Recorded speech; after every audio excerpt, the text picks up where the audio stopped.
Hi, welcome to ArkIntel. Europe is at a breaking point. Workers across the continent are earning less than ever before, even as the cost of living surges to unimaginable levels. But what if this isn't just about inflation or a temporary economic hiccup? What if this is the result of decades of structural decay, broken systems, and policies pushing Europe toward an economic cliff? Why can't European workers keep up, even as they produce more? Why have wages collapsed while economies elsewhere recover? And most critically, could this wage crisis spiral into something far worse for Europe's future? The answer might shock you. This isn't just about money, it's about survival. Stay with us as we dive into the real story behind Europe's wage collapse, the shocking numbers, and the hidden forces driving this crisis.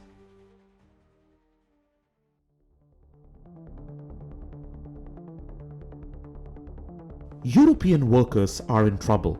Real wages, that is, what people can actually buy with their earnings, have plummeted across the continent. Adjusted for inflation, paychecks have shrunk, leaving workers far off than their counterparts in the US and UK. While other nations saw wages catch up to soaring costs, Europe fell behind. But this isn't just bad luck. There is a bigger problem at play. Former European Central Bank Governor Mario Draghi hit the nail on the head. Europeans simply don't consume enough. With incomes falling, people are buying less, and businesses are forced to rely on exporting their goods to survive. But why are wages falling so drastically? To understand, we need to go deeper into the numbers and into Europe's economic DNA. Here's a staggering truth. European workers are more productive than ever before, yet their wages barely budge. This disconnect is what economists call the Great Decoupling, and it's reshaping economies worldwide. Let's break it down. Decades ago, productivity, that is, the efficiency of workers, grew hand in hand with wages. After World War II, the US saw both metrics rise in tandem. But in the 1970s, something changed. Since then, US productivity has skyrocketed by 175%, while wages have increased by just 54%. Europe followed a similar path. Since 1999, Eurozone productivity has risen by 20%, but real wages have crawled up only 10%. In some countries, the gap is even wider. In Germany, workers became 25% more efficient, yet their pay increased by less than 10%. Spain's productivity climbed 15%, but wages only 5%. This isn't just about one country or a bad year. It's a decades-long unraveling of the link between work and reward. Europe's wage problem is part of a much larger trend.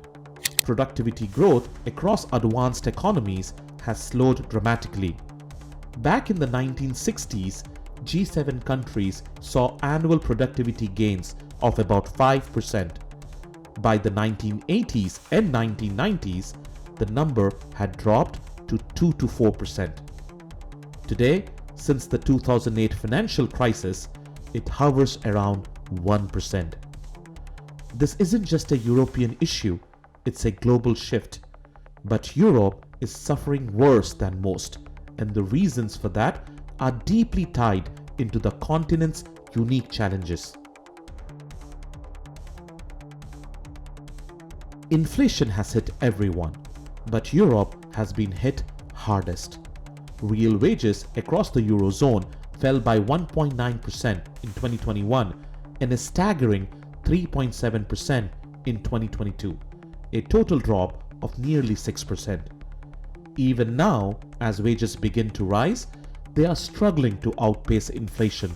At its worst, nominal wage growth, that is, the raw increases in paychecks, peaked at just under 5% in the late 2022. Compare that to over 7% in the UK and more than 10% in the US. For European workers, this means one thing: their purchasing power has been obliterated.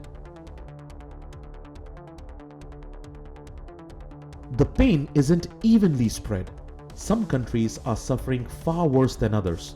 In 2022, real wages in Czechia dropped by a brutal 8.3%, while Portugal saw only a minor decline of 0.2%.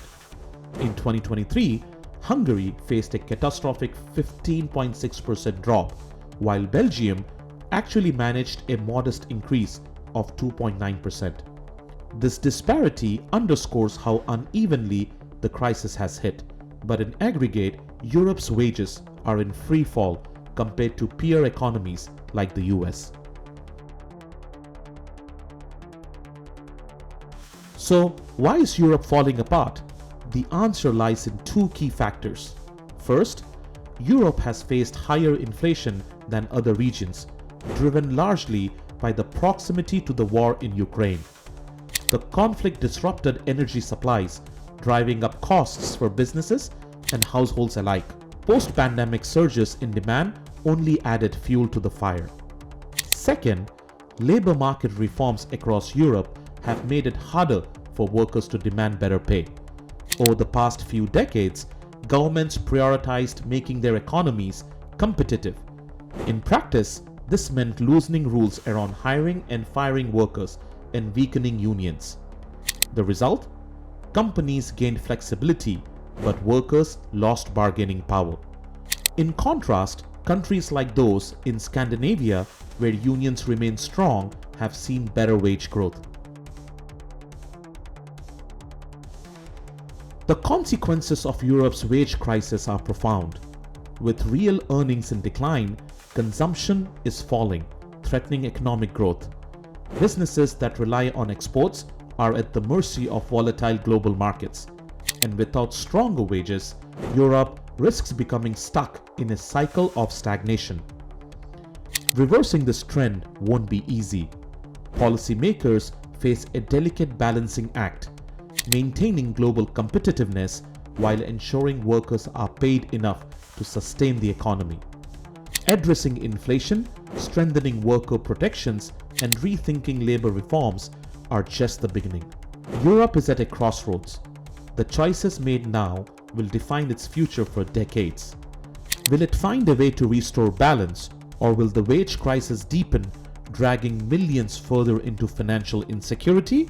Time is running out. Europe's wage crisis isn't just about numbers, it's about lives, families, and futures hanging in the balance. The workers who keep the continent moving are being pushed to their limits. The question isn't just whether they deserve better, it's whether they will ever get it before it's too late.